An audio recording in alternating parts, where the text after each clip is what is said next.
When your vision suddenly deteriorates nowadays, you visit an eye doctor.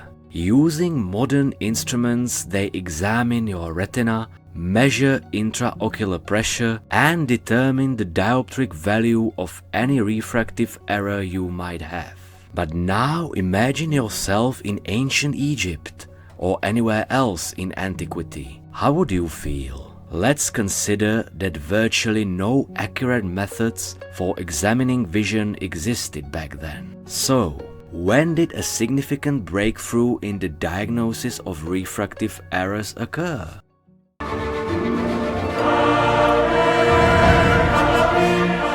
Although the technologies of ancient civilizations were very advanced in many ways, in the area of understanding refractive errors, the scholars of the time did not get very far. Vision diagnostics were predominantly empirical, relying on the subjective experiences of patients. The Greek physician Hippocrates and others viewed vision problems more as systemic issues of the body. Practical methods for diagnosing vision did not exist, but optical phenomena such as the refraction of light were subjects of theoretical study, particularly by Euclid and Ptolemy. In ancient Rome, people with visual impairments could use simple lenses made from crystal or glass to improve their sight.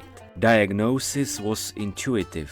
If a patient saw better with a lens, it was deemed suitable. Historical texts provide an intriguing detail about Emperor Nero, who suffered from short-sightedness and used a special emerald to enhance his vision while watching gladiator fights. Do you know of any other historical examples of natural or modified gemstones being used to correct visual acuity? Share your thoughts with us in the comments below. And now, let's take a closer look at the Middle Ages.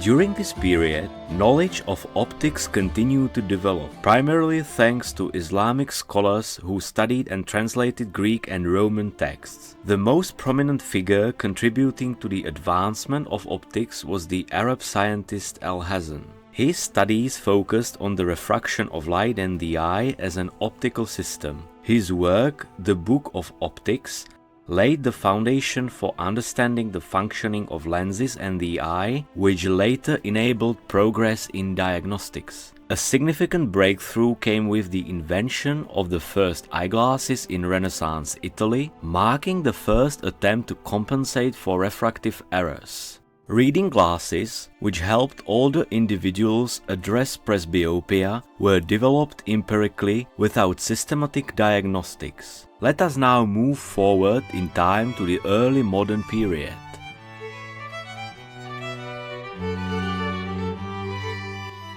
Advances in early modern science enabled the first systematic attempts at diagnosing refractive errors and the development of optical instruments. A breakthrough for further progress in diagnostics was the discovery and definition of the theory of refraction, on the basis of which scientists such as Johannes Kepler and Willebrord Snellius laid the foundations of modern optics, including the laws of light refraction.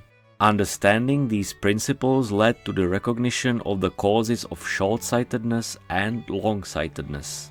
The beginnings of the first optometric measurements date back to the 18th century, when physicians began using simple methods to measure visual acuity, such as reading texts of different sizes. Subjective diagnostics, where the patients describe the quality of their vision, were the foundation. A prominent figure in the history of refractive disorder diagnostics was the Dutch ophthalmologist Herman Snellen. In 1862, he created the first standardized visual acuity chart, which bears his name, the Snellen chart, and is still used today as a global standard. This allowed doctors to systematically test vision. Another significant contribution was the discovery of the ophthalmoscope, invented by the German physician Hermann von Helmholtz, which allowed doctors to view the retina for the first time. This instrument was important for recognizing the organic causes of vision problems. The 19th century also saw the invention of the first trial frames. Ophthalmologists were able to use sets of lenses that allowed the patient to try different prescriptions, leading to more accurate determination of refractive errors. In 1801, British physicist, ophthalmologist and polymath Thomas Young, in his research on the properties of light propagation, clarified the nature of a defect caused by different curvatures of the surface of the cornea or lens of the eye. These uneven curvatures cause the light rays entering the eye to be improperly focused on a single focal plane, but rather on two separate lines.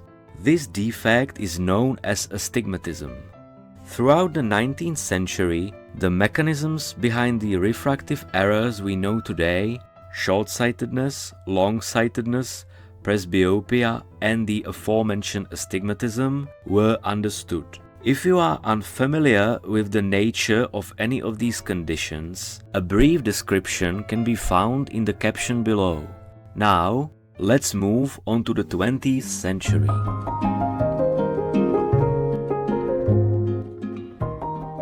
The 20th century saw massive developments in many sectors, and the same was true for the diagnosis of refractive errors, which became precise thanks to the introduction of advanced technologies and standardized procedures. Since the 1970s, automatic refractometers have been used. These are electronic devices that enable objective measurement of refractive errors without the need for active cooperation from the patient. These devices analyze the refraction of light in the eye and calculate the dioptric value. Another helpful tool is the keratometer, a device used to measure the curvature of the cornea, which has contributed to a better understanding of astigmatism and provided the foundation for the production of contact lenses. The development of contact lenses subsequently led to new diagnostic methods focusing on the surface of the eye and the curvature of the cornea. Now, let us move to the recent years and explore the most modern methods of eye diagnosis.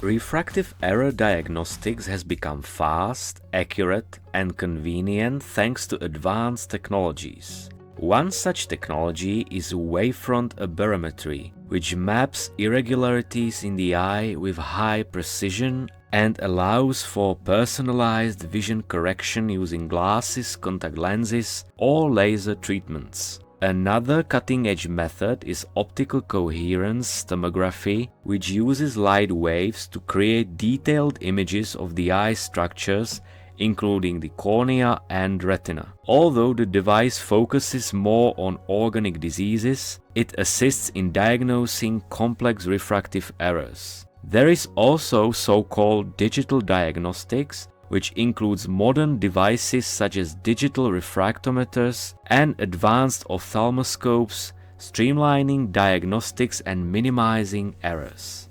And we must not forget the Snellen chart, which we have discussed earlier. It currently contains 11 rows of letters from a defined character set, known as optotypes, ranging from the largest, which is 88 mm, to the smallest. The optotypes include not only uppercase letters but also numbers, various symbols and patterns.